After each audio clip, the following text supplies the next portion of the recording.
So let us all stand fast and bow our heads as we feel the presence of our Almighty God as we pray.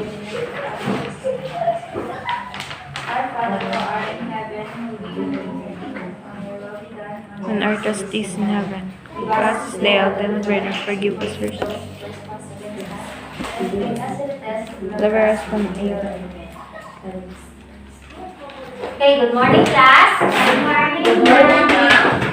So, who's absent today? No, teacher. Okay, very good. Perfect attendance. Now, yesterday we have discussed the three principles of verb. So, who can give me the three parts of the verb? Angeline. The three principal parts of the verb are the present, the past, and the past participate. Okay. Now, who can give me the three? How are the past tense and the past particle of the regular verb form? Kim. Teacher, they are formed by adding d or ed to the present form. Very good. Now, how about the past and the past particle form of the irregular verbs? Leafe.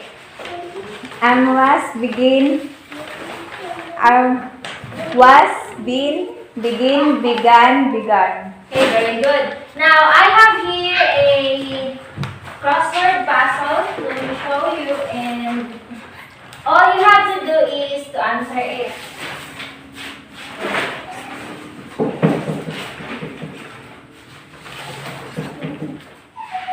So, who's willing to answer number one? Disarel. Okay, Disarel.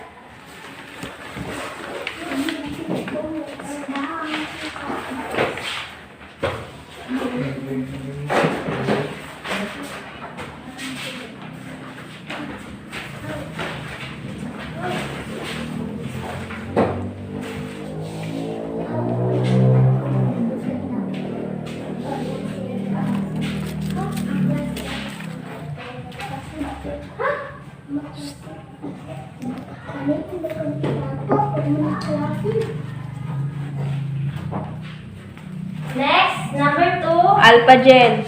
alpha gel.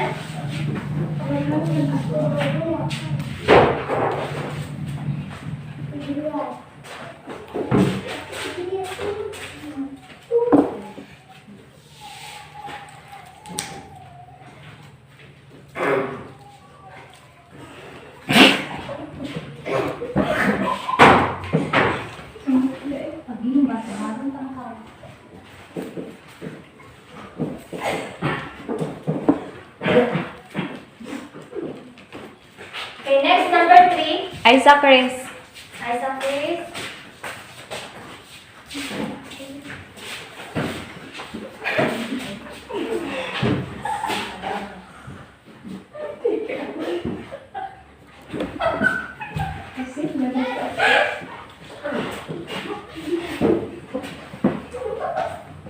Missy.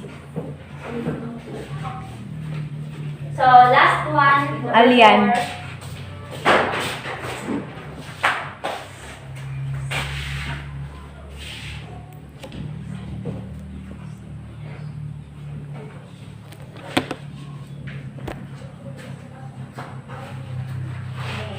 Thank you, class. So, as you see, these are the words that are related to our topic that we are going to discuss. Now, do you have any idea what is our topic today? Yes, teacher. What is our topic today? Do you have any idea? So about science fiction, ma'am. Okay, very good. Now, I have here a story and I will going to read it, so you will listen carefully. The title of this story is There Will Come After the Rain by Bradbury. So the story begins with a house beginning to stir and wake up, but not in the traditional sense. The house lacks human voices and noises. So ang kaning house, wala ni siya human. Wala ni siya, so nag-lack siya of human voices and noise. Instead, the house is automated rather, calling out to its supposed inhabitants the time of the day and their upcoming activities. The house's voice is clearly meant for someone, but no one is present to listen. The house is only house left standing in the surrounding area. It is completely encapsulated by rubble and destruction. Even though it appears that no one is currently living in the house's automated system continues as if nothing has changed. The breakfast tube cooks the typical breakfast: eggs, bacon, toast, coffee, and milk. The weather box continues to give the weather and clothing suggestions. This continued vigilance and activity had saved the house from destruction and in the past. It carefully asked for the password if anything approached the house, such as foxes or cats, and it shut the windows and drew the shades if the bird flew near the house. So, ang kanisya nga house is automated lang, means, bali, ang kanisya, ang nagdala ng ani is ang technology. So, modernized siya nga kuan. It was almost as if the house was paranoid, but it worked until this day. A dog entered the house because the house recognized its voice. Once huge and fleshy, the dog is now gone to bone and covered with sores. The dog's appearance indicates that something drastic has happened to the house's former inhabitants, and the dog goes from door to door of the house looking for its family, but it finds no one. The dog becomes frantic and begins to froth at the mouth, eventually collapsing. So, ang kanisya is ang dog dirian ako kuyapan. When the dog dies and begins to decay, the house's cleaning mice sense it and go into the room to remove the dog. So, ang kuan daw ani, so nakasimot na ang ilaga ani. So, ang ilaga, nato siya sa kuan sa house, enter siya sa house para kuan, para i-remove ang dog dito nga na kuan na, murag nadugta ang kibali.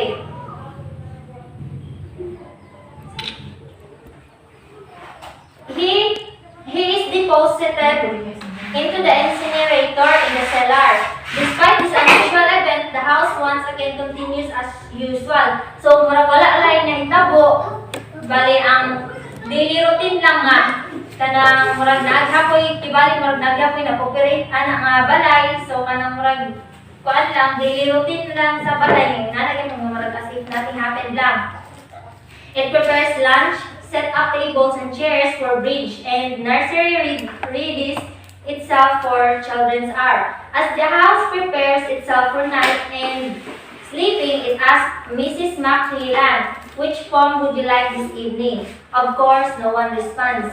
So, wala may respond kaya wala may human being in the house. The computer chooses a poem at random and begins. There will come soft rains and the smell of the ground, and swallows circling with a shimmering sound, and frogs in the pools singing at night, and wild plum trees in tremulous white. Robins will wear their feathery fire, whistling their wings on a low fence wire, and not one will know of the war. Not one will care at last when it is dark. Not one would mind neither bird nor tree. If mankind perished utterly, and spring herself when she woke at dawn would scarcely know that we were gone. Soon after finishing the poem, the house begins to die. A fire erupts and begins to take over the house despite its best effort to contain the fire. So after the atong poem, nakuan siya, ang house daw murag nag-slow na siya og kamatay.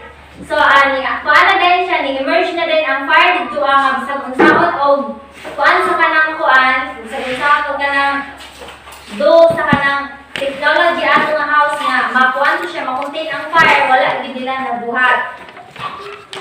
As the house collapsed into itself, the rubble still managed to speak. Today is August 5, 2026.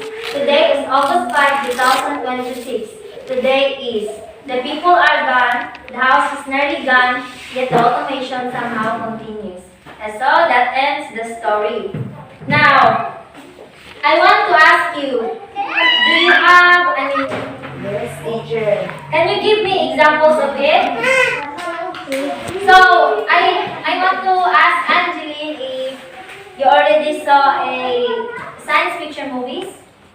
Yes, teacher. So, what is it? Back in the future, teacher. Okay. So, how about you, Lefe? Have you ever seen a science fiction movie? Yes, teacher. So, what is the title of it? The extraterrestrial. Okay, very good. So, what is the main conflict in the story that I have read? Kim. So, what is the main conflict in the story that I have read? The central conflicts of the short story, They Will Come Soft Rains, concerns man versus nature, which is illustrated by the home's inability to protect itself from the destructive natural forces. The home is portrayed as a masterpiece of humans' ingenuity and technology. Okay, very good. Now, I will group you into two groups. Each group will make a very short story about science fiction. So, this row will be group 1, then this row will be group 2. So,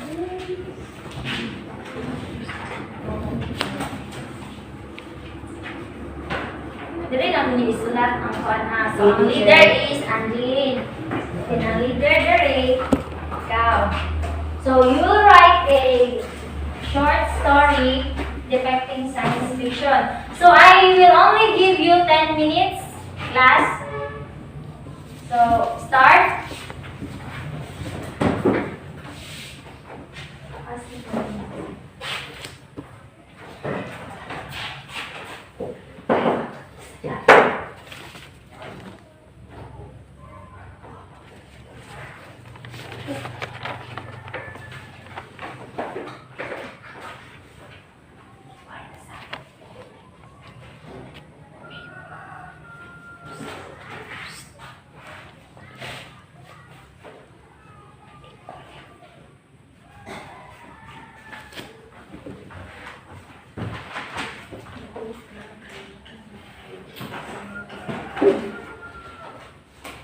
Okay, done. So, I will call it. Okay, very good. Okay, thank you. Now, class, let's remember that science fiction is just a creative imagination of the author or the person. So, can you again tell me the definition of science fiction? April Joy, what is the definition of science fiction? A science fiction based on image, future, scientific or technological advance and meteorological or environmental change, frequently portraying space or time travel and life on other planets. Okay, very good. Now, I want you to answer this one in a 1/4 sheet of paper. Prepare 1/4 sheet of paper rather.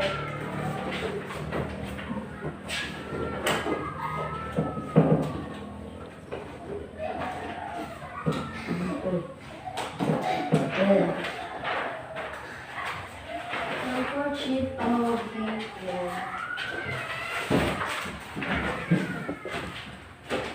So your 1/4 sheet of paper, you will read the questions and answer it carefully. Based on the story that I have read, I will give you another 10 minutes to answer. Answer. 1/4. Perfect.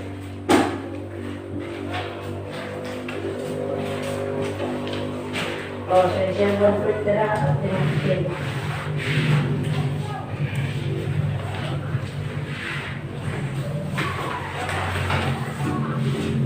Oh, 1/4 mo. Okay, 1 minute left.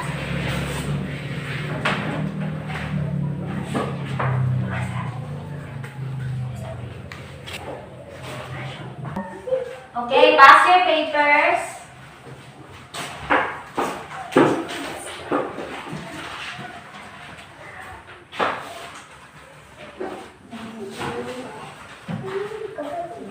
Okay, since we are running out of time, I will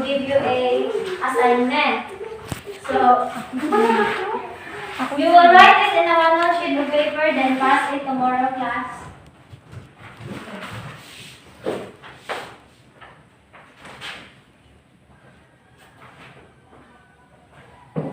So write down the elements of a short story based on the story There Will Come Soft Trains. So kabalo naman mo sa elements of a short story no since na-discuss naman natin itong mga gihaging nga lessons. So, ingradto ang inyong buhaton, then magbase mo sa ako ang basa ng story. So, goodbye class! Bye. Thank you, teacher.